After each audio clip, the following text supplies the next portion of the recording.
What's wrong? You look terrible. Are you feeling sick? One holiday morning, my daughter suddenly covered her mouth looking nauseous and rushed to the bathroom.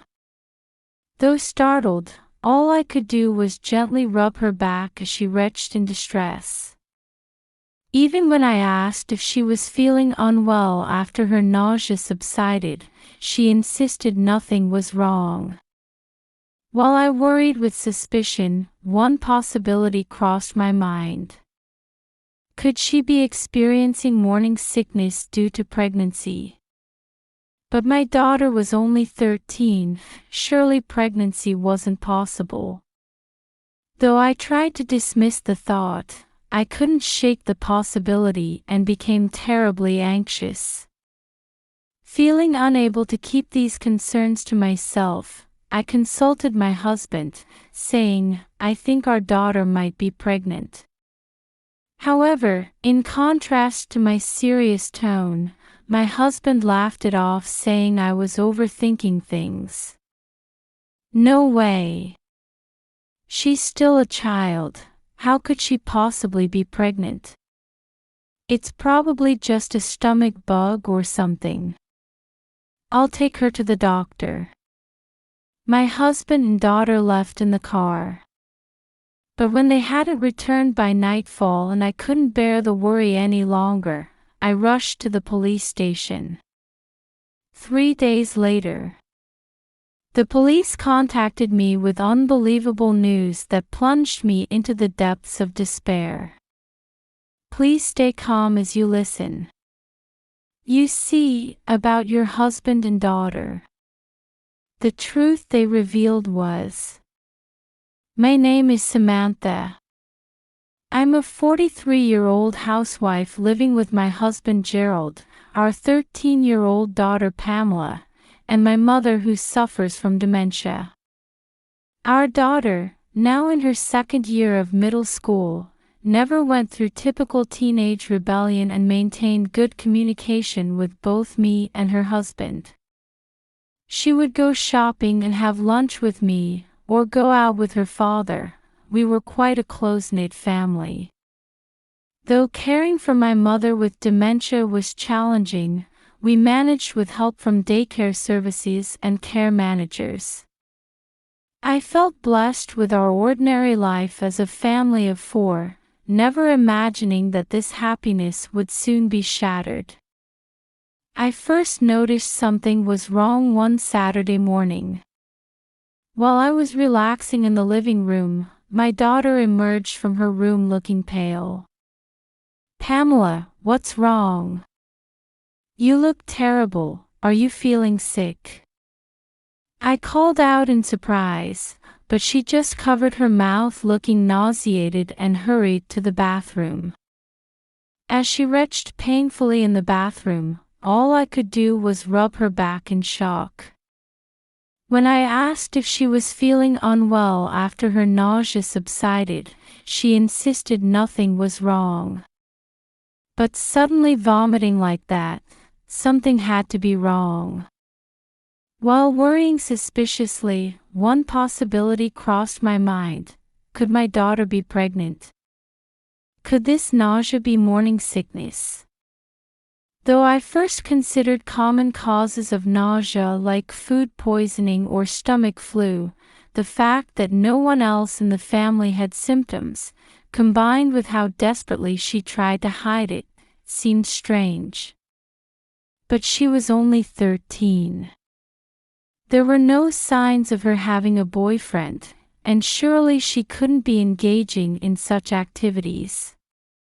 Though I tried to dismiss it, I couldn't completely shake the possibility of pregnancy from my mind and became terribly distraught. If she really was pregnant, it would be far too much strain on her young body. I needed to have a serious discussion with her about everything, including who might be involved. Trying to contain my anxiety, I was about to speak with her when my smartphone suddenly rang. It was an incoming call. Looking at my continuously ringing phone, I saw it was from the daycare facility where my mother with dementia attended. Calls from daycare usually meant urgent matters. Reluctantly, I glanced at my daughter before answering. Sure enough, they were panicked. My mother was acting out and they needed me to come immediately. As her dementia progressed, my mother would sometimes throw tantrums for no apparent reason. When this happened, seeing my face would calm her down. Apparently, she mistook me for her own mother. Because of this, the daycare staff had gotten into the habit of calling me whenever they had trouble containing a situation. Though I hesitated to leave my daughter before learning what was wrong, I couldn't ignore my mother's outburst. So I decided to ask my husband to look after our daughter. However, when I consulted him in his room saying, "I think our daughter might be pregnant," he laughed it off saying I was overthinking things, in stark contrast to my serious tone. No way. Pamela's still a child. How could she possibly be pregnant? It's probably just a stomach bug or something. I'll take her to the doctor, so don't worry and go take care of your mother. My husband's cheerful words helped calm my unsettled feelings. Yes, I must be overthinking things. Surely my 13-year-old daughter couldn't be pregnant. Besides, we were very close. My daughter told me everything about school and her friends. I couldn't imagine her keeping such a big secret from me. Surely it was all in my head and she was simply feeling under the weather. Convinced of this, I left our daughter with my husband and headed to the daycare facility. Several hours later, when I returned home with my mother, who was in better spirits as usual after seeing me, my husband and daughter were gone, and his car was missing. There was a note on the dining table in my husband's handwriting saying, "Taking her to a clinic that's open on holidays," so it seemed he really had taken our daughter to the doctor. Grateful for my reliable husband, I began preparing dinner while worrying about our daughter's condition. Contrary to my expectation that a doctor's visit wouldn't take long, my husband and daughter hadn't returned by evening. I thought perhaps the clinic was very busy, but it was getting close to sunset. Growing concerned about how late it was getting, I tried calling my husband's smartphone, but couldn't get through. Even if they were at a hospital where they needed to be mindful of medical equipment, these days you're not asked to completely power off phones in waiting rooms. Normally my husband would just put his phone on silent mode rather than turning it off completely. Suddenly getting a bad feeling, I frantically called several hospitals I knew of to ask if my husband and daughter had been there. Though many hospitals were strict about personal information and wouldn't tell me if they'd had patients that day, some did tell me, perhaps sensing my desperation. But from those hospitals too, I only got responses that they hadn't come in. As night fell with still no sign of them, I grew increasingly worried about where my husband and daughter could have gone, with his phone still not connecting and no trace of them at any hospitals. Perhaps they had gotten caught up in some incident or accident. Unable to bear my worry any longer, I took my mother and went to consult the police. However, the police didn't take my concerns seriously. "We haven't received any accident reports, and since she's with her father, we can't consider your daughter missing. You're worrying too much. I'm sure they'll come home soon," the police officer said with a wry smile, seemingly exasperated by my anxious nature. Even so, the fact remained that my husband and daughter hadn't returned. But since the officers seemed unwilling to discuss it further, I had no choice but to just file a missing persons report before heading home. After returning home, I contacted my in-laws and my daughter's friends asking if they had seen them, but only received responses that they hadn't. Trying my husband's phone again yielded no response. Maybe they would just show up casually as if nothing had happened. Believing this, I waited all night for their return, but dawn broke with still no sign of either of them. After a night had passed, I thought there might be some new information. Clinging to even the slightest possibility, I visited the police station again in the morning. I desperately explained that my daughter might be pregnant and I was terribly worried about her condition, but again the police wouldn't take me seriously. There's no evidence of criminal activity at this point, and there's nothing we can do. Their attitude practically screamed for me to stop interfering with their work, leaving me no choice but to back down. 3 days after my husband and daughter went missing, the situation took a devastating turn. I received a call from the police station where I'd filed the missing persons report, saying they'd found my husband's car in the ocean. I had just dropped my mother off at daycare when I got the call, and I rushed to the police station. There, I received news I didn't want to believe. Please stay calm as you listen. Actually, we found your husband and daughter's bodies along with the car. Unable to process the words immediately, I was struck speechless. My husband and daughter were found dead. Did that mean? Are you saying they're gone? I whispered, and the officer nodded. No, this can't be true. Why? Why my husband and daughter? Please tell me this isn't true. Overwhelmed by shock, I collapsed crying right there. I couldn't believe my precious husband and daughter were gone. Maybe the bodies they found were just similar-looking people. Though I asked the police this through my tears, they confirmed the bodies were definitely my husband and daughter, and I felt like I was going mad with grief. The police officer reluctantly approached me with something else to say. This is very difficult to ask, but is there any possibility this was a murder-suicide? Apparently, because I had consulted them about my daughter possibly being pregnant, the police speculated that perhaps the husband had impregnated his daughter and, after his wife found out, drove them both to suicide. Such a thing would never happen with my husband. Believing in him, I denied the police's words. However, the police couldn't dismiss the possibility and asked me to confirm. Recently, did your husband and daughter often go out alone together? That's ridiculous. I tried to deny it, but hesitated slightly as something came to mind.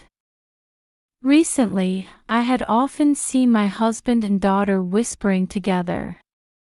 Since they were close like my daughter and me, I hadn't felt anything strange about it in daily life.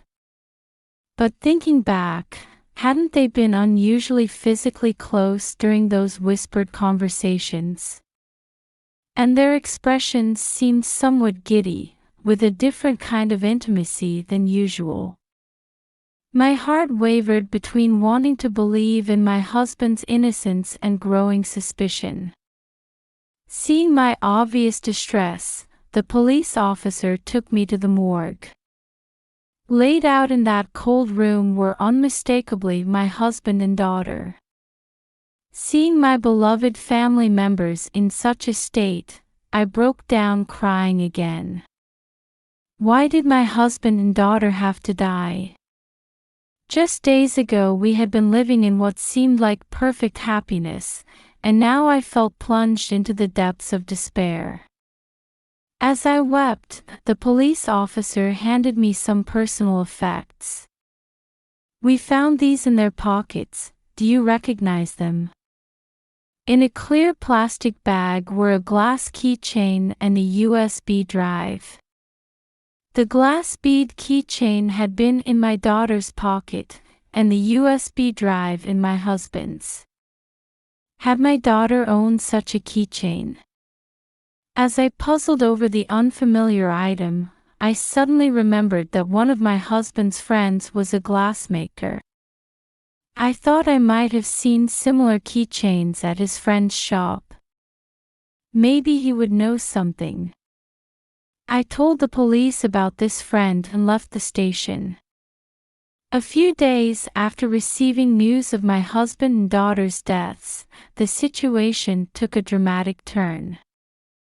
The police investigation revealed that this wasn't a murder-suicide or accident, but a crime. And the glassmaker friend was arrested as a suspect. His confession and interviews with related parties brought various facts to light.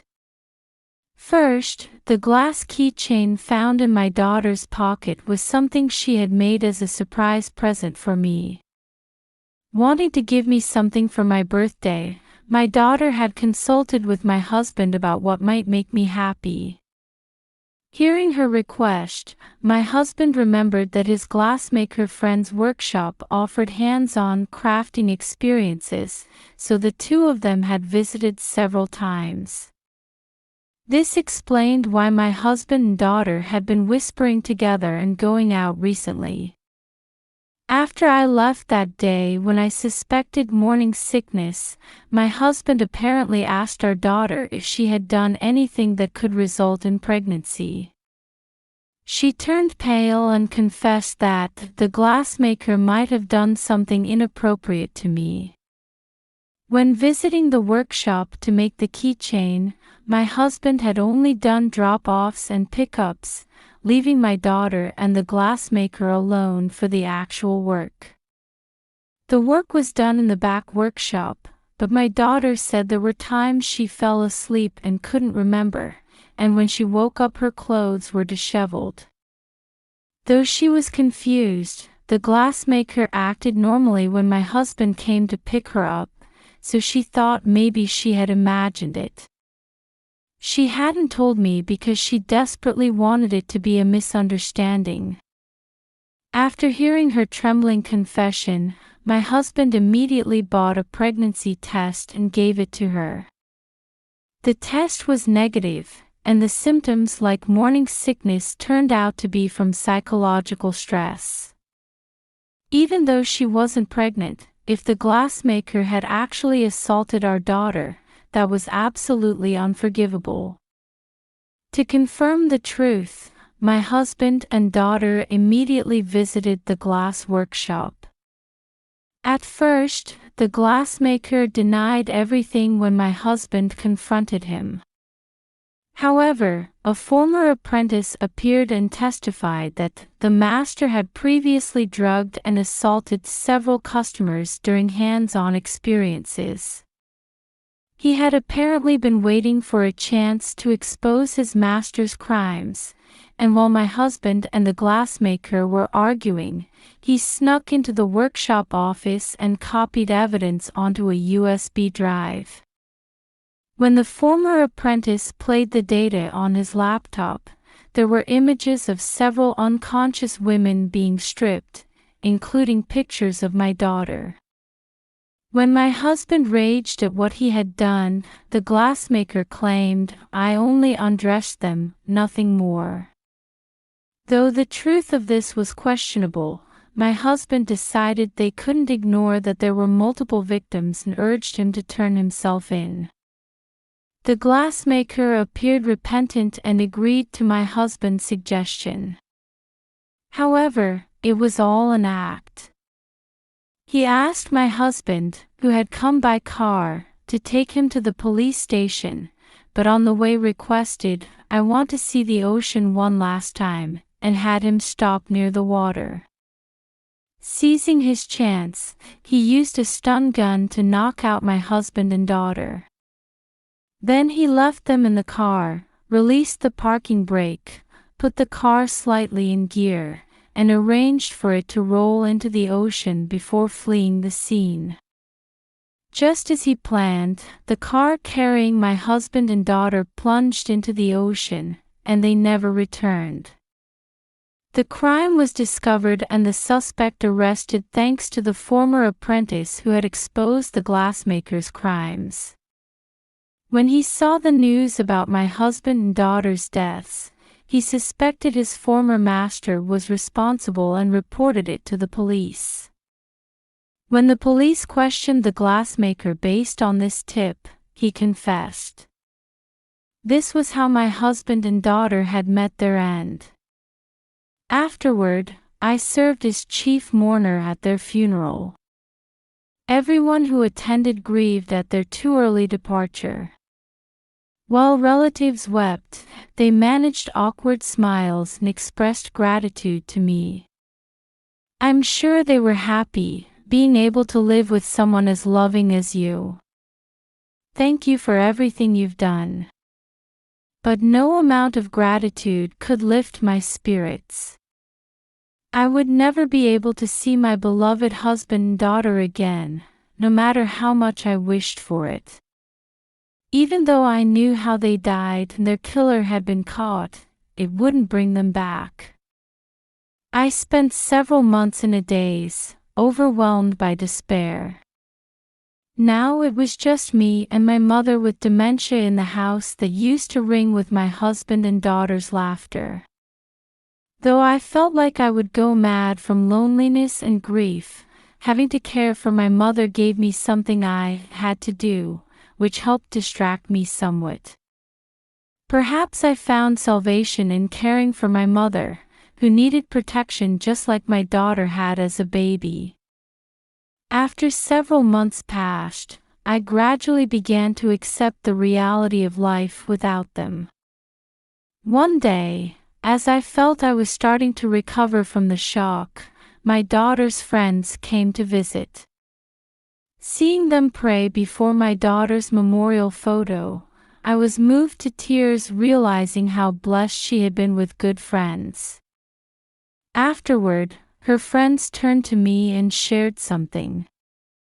This is Pamela's social media account. It might be painful to look at, but we want you to know how she felt. One friend held out her smartphone, showing my daughter's posts and pictures. As I scrolled through at their urging, I found numerous episodes about family outings and words of gratitude toward me and my husband. Summer vacation camping with family. The barbecue was amazing. Today is Mother's Day. Thank you always, Mom. Thank you too, Dad. Along with these words were pictures of my daughter beaming with joy. Before I knew it, I couldn't stop crying at seeing her thoughts and smiles. I hadn't known about the present she was secretly preparing or these wonderful social media posts.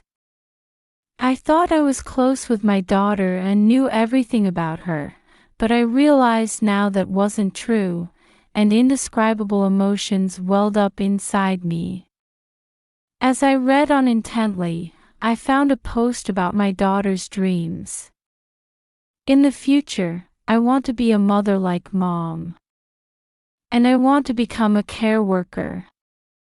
I want to help Mom who works so hard taking care of Grandma. If she had such wonderful thoughts, I wish I could have heard them directly from her. All I could do was thank her friends, thinking about how this would never be possible now. The glassmaker who was arrested as a suspect in this case is currently on trial. Though not yet finalized, he will likely receive prison time. After this case came to light, other victims also filed charges against him. Furthermore, his personal information was exposed online, leading to public outrage and social condemnation. The glass keychain, my daughter's personal effect, was returned to me by the police after their investigation concluded. Though looking at it reminds me of the perpetrator and his crimes, it's also the last present from my daughter. And it was her silent message asking for the criminal to be caught. Thinking of this, I couldn't throw it away and vowed to cherish it. The grief of losing my husband and daughter will never completely heal, no matter how much time passes. However, I must move forward, treasuring what my daughter left behind and the memories of them both. Believing this is what my husband and daughter would want, I've taken my first step toward the future by beginning to study for my care worker certification. I want to be of more help in caring for my mother with dementia. And I want to carry on the dream that was so unfairly taken from my daughter before she could achieve it.